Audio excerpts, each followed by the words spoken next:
In the meantime, travel to Ireland with me. Good morning, Dublin, Ireland. Y'all, today is going to be a long day. So says our director, our vacation planner, our vacation director. She actually gives us this every day. She calls it Kit Mail. Her name is Kit, so it's so cute. And basically it says we have a lobby call this morning for 8:45 just for rain, because that is the name of the program every single day here. Even though the weather has been really nice, it's been really pleasant. It's October right now. Let me see. We are going, today is called From the Page to the Stage. We are off to visit the Abbey Theater for an active workshop. Then a theater-inspired walking tour with a guide from the Abbey Theater through the streets that inspired Shaw, Synge, and Lady Gregory. Of course, I don't know who, we gotta look up, we gotta do our Googles on some of these people, y'all. Lunch is on our own. Somewhere lovely in this afternoon. We're off to the theater to see the production you saw in the workshop this morning. Grania, I think I'm pronouncing that right. Then we come back and then we go to Arthur's Pub for dinner. And at 8 p.m. we'll be headed upstairs for the club upstairs to see the Conrad Herwig Quintet.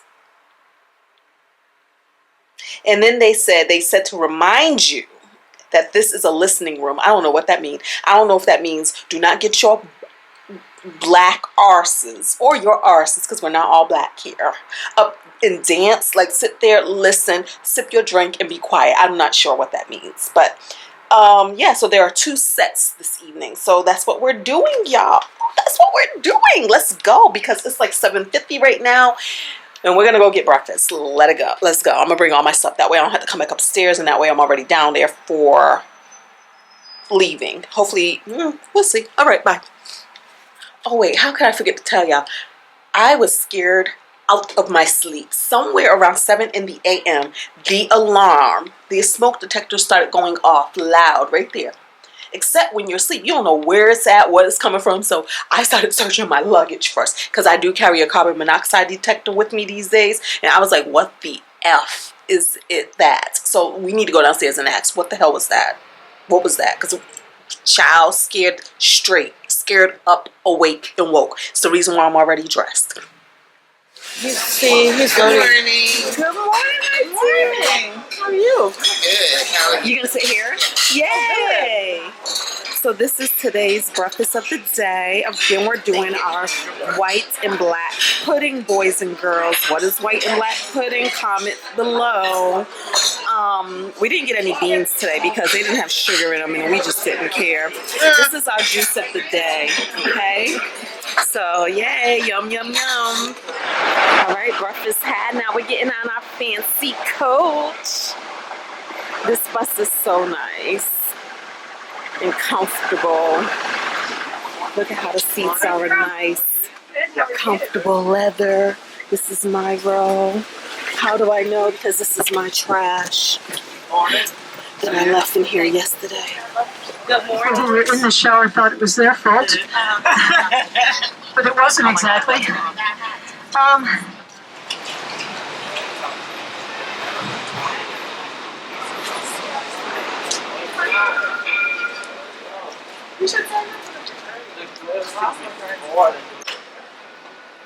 now, going into the Abbey Theater. Good morning.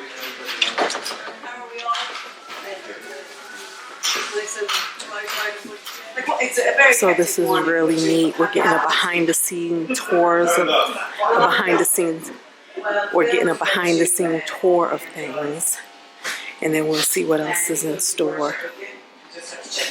Oh, speak of the devil. How are you? In his florid language, talks about a drift of country girls standing there in their shifts, I think is the phrase. And a shift was like an undergarment, right? And so it's talking about saying girls standing around in their underwear. It's kind of what he was saying. Outrage, yeah, absolute outrage. It was more to do with the impugning of the character of Irish womanhood than anything else, yeah. And welcome to you, Grania, coming into Alwyn. I thank you, Finn. Who would be welcome if it was not the King of Ireland's daughter that will be my wife tomorrow? Your people that were outside and on the road lighted all the district with fires as I came.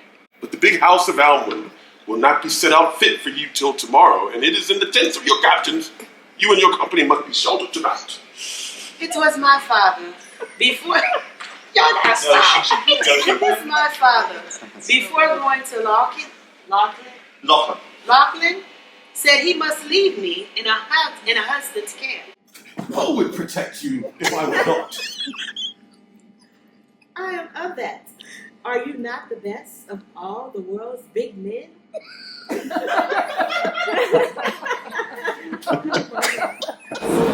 have these translation of these original old stories that give us a sense of our origin myths. This whole movement brings in the word Celtic. The idea that we are a civilization like Greece, Rome and Egypt, that we have an origin myth, that we have archaeology that legitimates that elevates people's sense of identity in Ireland. Now, it doesn't make revolutionaries. Now, if I had time, I'd tell you some of those stuff. Some of those stories are amazing. There's a story called The Book of the Taking of Ireland, and it was written in the 12th century by a monk. And it could have been told for many generations before, but that's the first time it's written down. And his name was Tuan Macarroll. And he went to a monk and he said, I'm the oldest man in Ireland. And he said, really? He said, yeah. He said, I came here thousands of years ago with the Partholonians, and there was just 200 of us. And we rose ourselves to the highest hill, we built a fort, and a great storm came and blew our fort away, and everyone died except me. I got old and lonely, and I went into a cave, and there I rested. But when I awoke, my feet were cloven. I had four. I was a deer, a wild deer, and I led a herd of deer for hundreds of years. And in that time, I saw the Fear Bulg, a warrior, ugly tribe of hard workers. I saw the Tuatha De Danann, and he goes through all the tribes that arrive in Ireland. Now he becomes a boar, he becomes an eagle, and a fish. And finally, when he's a fish, a man catches him called Macarroll. And he brings that fish home to his wife who's with child. And the spirit of this ancient man is embodied into the child that he is given birth to. And that's the man who goes and tells the story. Now, one of the tribes he mentions are called the Tuatha De Danann. And the Tuatha De Danann, he describes them as led by the Dagda, a great warrior on a horse. And he said that with the 1,000 warriors that came with him, he threw his cloak of invisibility so nobody could see them coming. When they became hungry and thirsty, he said that he placed the cauldron of sustenance and life, that whoever sat at it was sustained. And he said that they had this spear of life and death that could take a man's heart and beating heart, or it could restore a man half dead. But the last object he had was my favourite. It was called the harp of longing. And he said that however played it, he could lure a man to murder or lovemaking, depending on the song. Really happy. So that story, the oldest version of that, is from the 12th century. And then you have somebody who copies that story and adds a bit in the 13th. But because people had forgotten Gaelic, and a lot of the academics, they were sitting either in family, like prestigious family homes, or in the Royal Irish Academy, another beautiful library. So people had forgotten them. And it's people like Gregory in the 1850s and 60s who learned Gaelic and then start to go, look at this collection of myths. So this bridge is named after Sean O'Casey. And the other one is after Beckett. That one down there.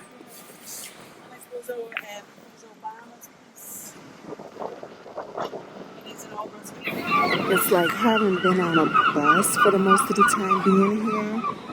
It's amazing when you see how small, well, I don't know if small is the word, but how easy and navigatable Dublin is. I look at this sign and see like, oh, that's where the concert was, or that's the museum we just went to. Pretty cool. So Samuel Beckett's bridge, I'm just noticing, is actually the symbol of the harp, the Irish symbol. Guinness actually has a patent or a trademark on the harp as a symbol, right? So when Ireland wanted to use it as the national symbol, they had to try to ask Guinness if they could, and Guinness said no. So they had to change some things about the harp so that it could be the nation's symbol. And Ireland is the only place that has a musical instrument as their symbol. All right. Y'all see that? Yo. Money, advice, and budgeting service. Yes. Okay.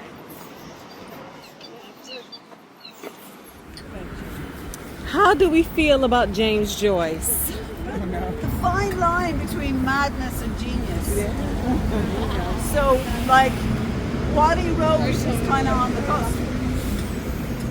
So it's like the last sentence of the James Joyce novel was 3,000 words long, no punctuation, and by a woman. Yeah. So yeah, that's how we feel about James Joyce. Rebel, rule breaker, gonna do what he wants, but at the same time, he's legendary, gonna get the point across. Yes.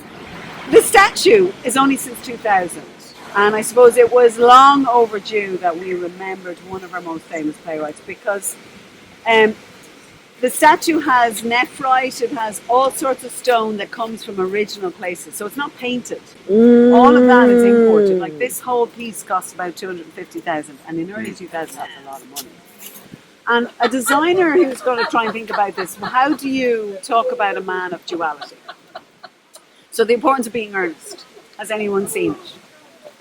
The importance of being earnest is about, like, your front-facing self and private self, right? The picture of the portrait of an artist is also about your front.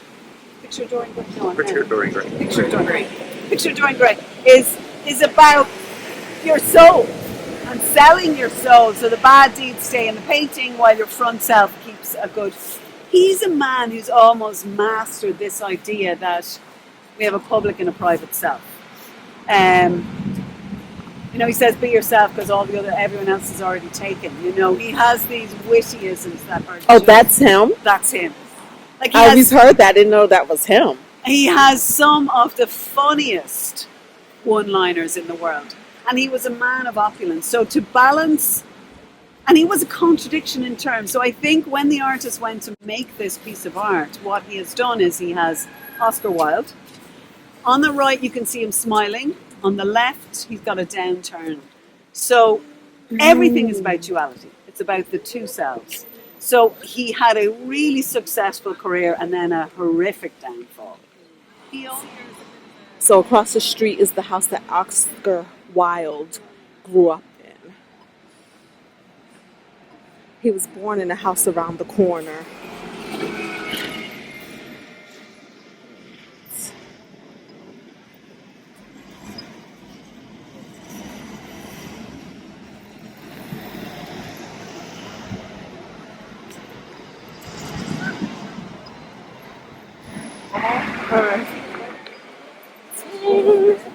Just the Middle Eastern chicken with the traditional.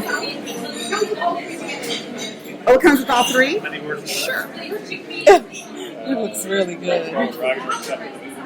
Sure. Thank you. She's just gonna. I'm just gonna say yes. There. I know. It's so entertaining. That's a lot of food. It looks so good. It does look good. All right, we're gonna do the beet hummus. We're gonna do the lamb.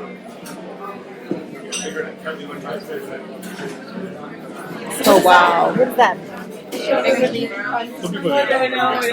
Oh wait, what time is the bus leaving? And then now we're like in like a little basement of Tang.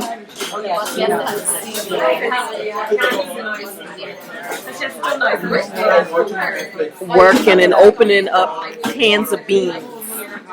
But it's just like a big community tables for extra seating.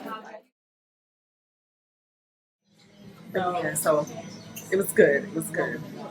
And then freshly squeezed juices. It was good. It was good. The King of Ireland.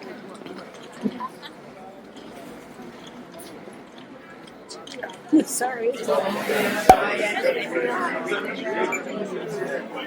a reminder, there's no re-entry. You just have your phones turned off. Oh, okay.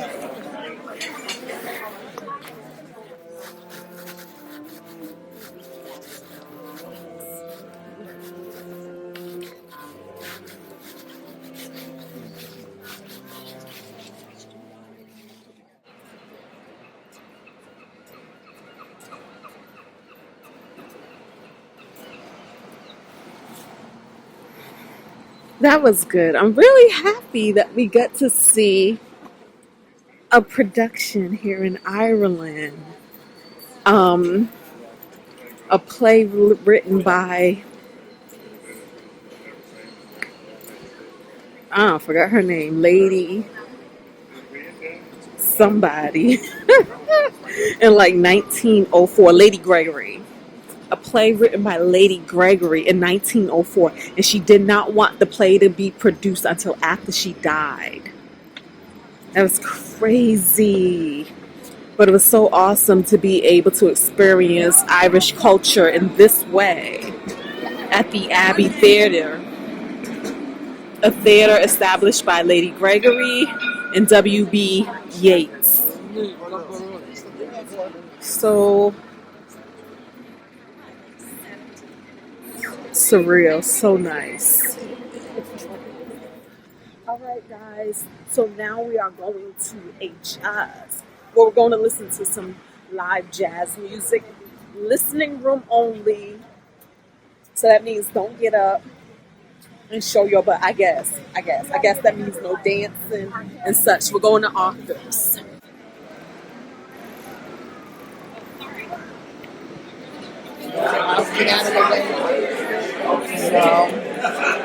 Best birthday ever! Cheers!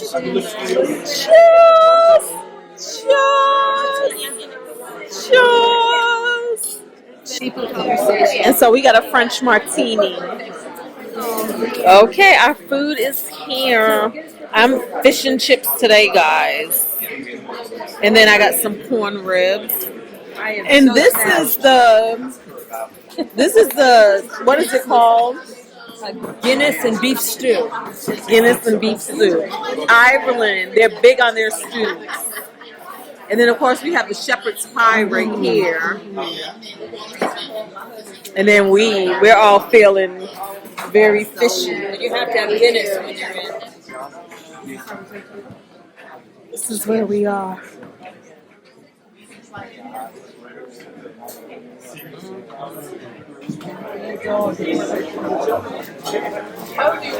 To old friends, to new friends, to a wonderful trip to Belfast tomorrow. Cheers. Cheers.